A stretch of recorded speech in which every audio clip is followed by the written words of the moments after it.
20 years of participation at the UNFCCC and in the Conference of the Parties, and of course we know the parties of a UN convention are the states, not us, who've ratified, was the issue of participation and rights.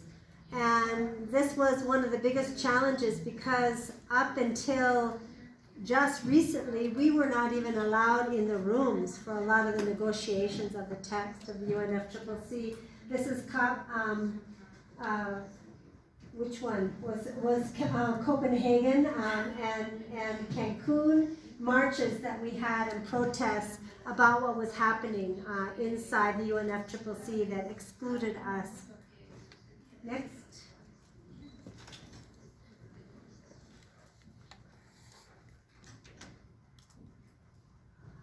One issue, and I won't go into all of the UN Declaration articles that pertain to our struggle against climate change and for recognition of our rights, but one of the main articles, of course, was Article 18, our right to participate in decision-making in matters that would affect our rights with representatives selected by ourselves.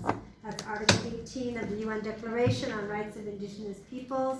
We began participating in the UNFCCC process long before the declaration was adopted, but especially afterwards, we felt we had a strong basis for demanding participation on an equal basis on this matter that directly affected so many of us, if not all of us.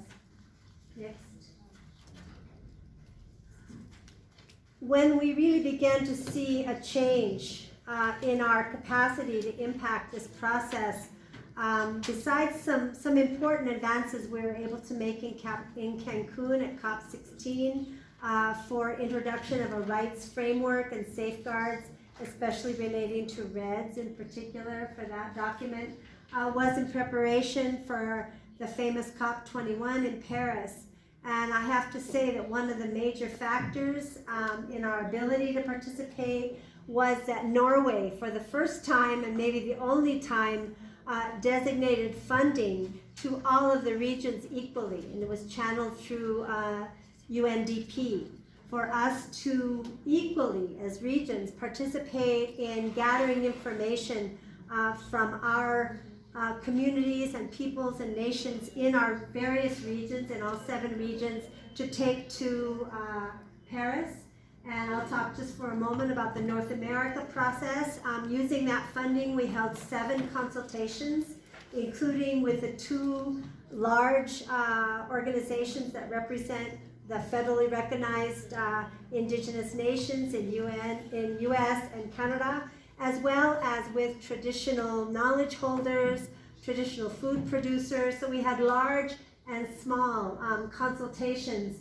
And altogether, because there were a lot of tribal leaders that were participating, we gathered information through a questionnaire that represented the input of 318,000 indigenous peoples, specifically on the relationship of traditional knowledge and mitigation, adaptation, and solutions to climate change.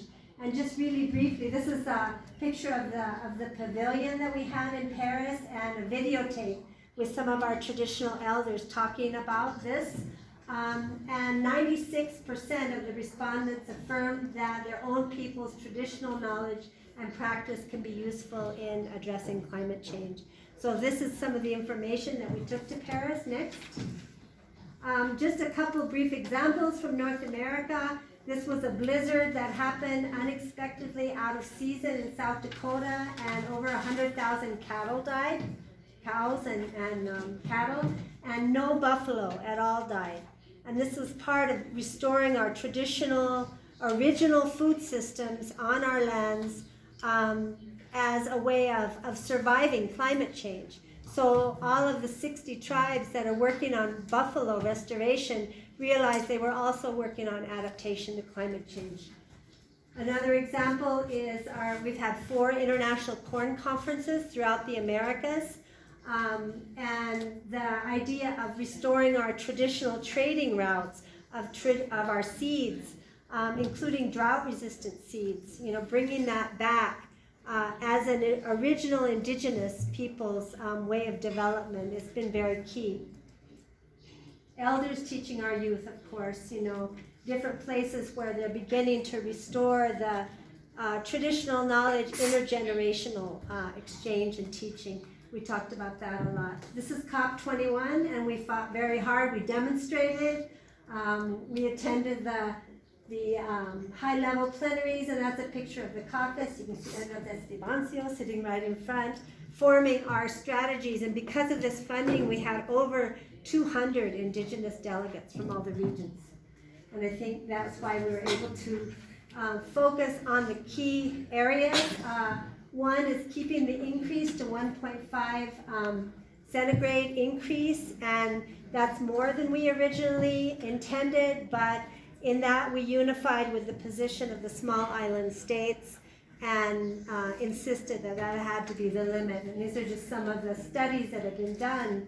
I just want to point out that at COP24 in Katowice, it was shared that emissions actually increased that year. That's why this is so urgent, these proposals that we're making, that the temperature rise is at the current rate projected to be 3 degrees, and our Arctic colleagues have pointed out that that's probably 3 times higher in the Arctic.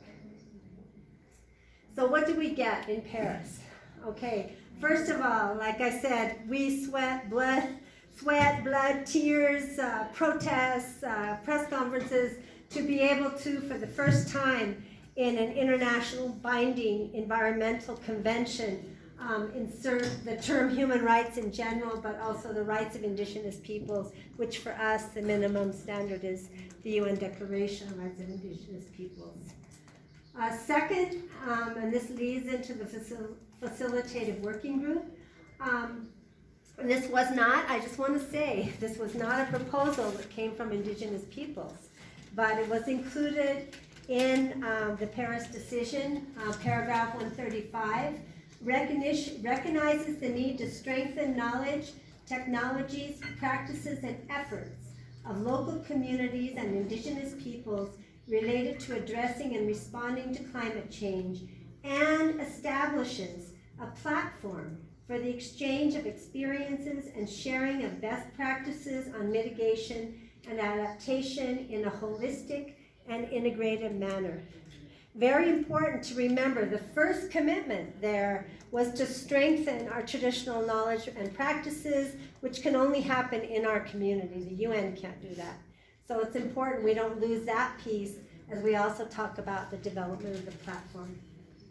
We had 4 different consultations organized by states. These are 2 of them, one in Ottawa, Canada in 2017, one in Cochabamba, Bolivia in 2018. We were also in Brussels, hosted by the European Union, and Finland, Helsinki, Finland, to talk about how will this be developed? What do indigenous peoples want? What do states expect? And we actually had some real breakthroughs at the last one in Cochabamba that we were able to take into Katowice at COP24. We also consulted with traditional knowledge holders and traditional food practitioners, spiritual leaders, and grassroots indigenous peoples to see what they wanted out of this thing, to inform them that we were talking about it, that it was under development, and what did they expect.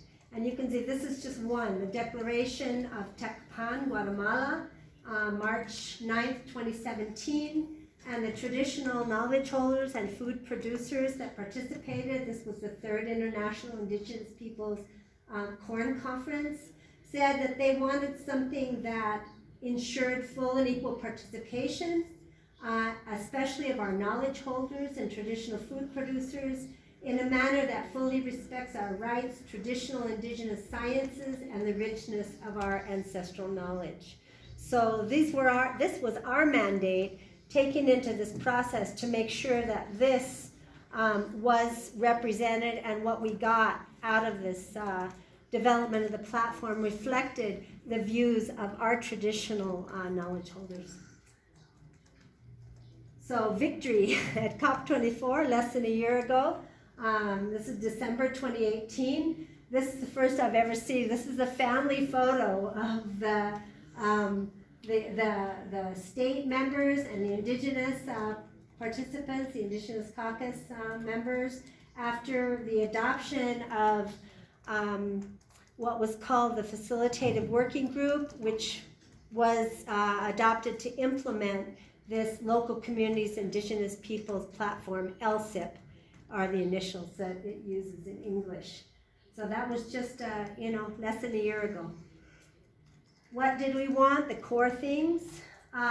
We demanded, based on the UN Declaration and the voices of our traditional leaders, equal and direct participation. If the states were going to have 7, we needed 7 representatives, and we were able to achieve this. There's kind of a caveat with 3 seats are set aside for local communities, which no one really knows who are local communities if they're not indigenous peoples. We have communities, but who are these other communities? And how will they participate? And that's still a matter of debate and discussion. We wanted a rights-based approach, and actually the final decision respects the UN Declaration in its entirety, which was pretty important for us.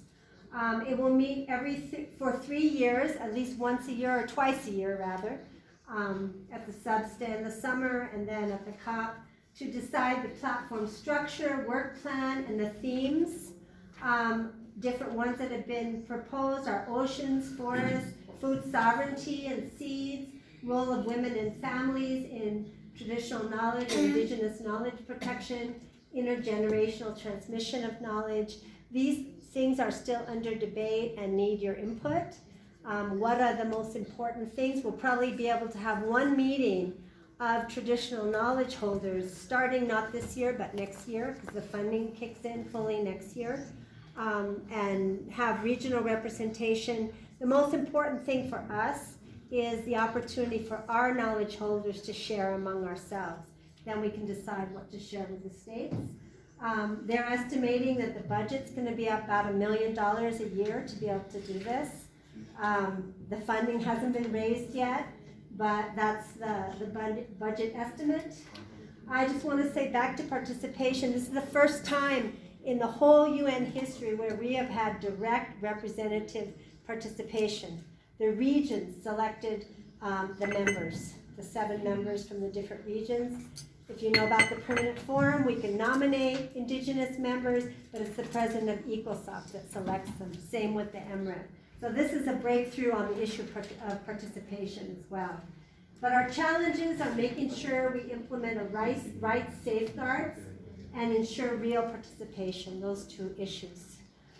How are we going to protect our traditional knowledge? What about free prior informed consent about what's shared and not shared? We met for the first time June 14th to 16th in Bonn, Germany, before the Substa. This is a picture of everyone that participated. There's 7 state representatives, 7 indigenous representatives, and the rest were other participants, and it is open to what they call observers, who also get to have input during the discussions.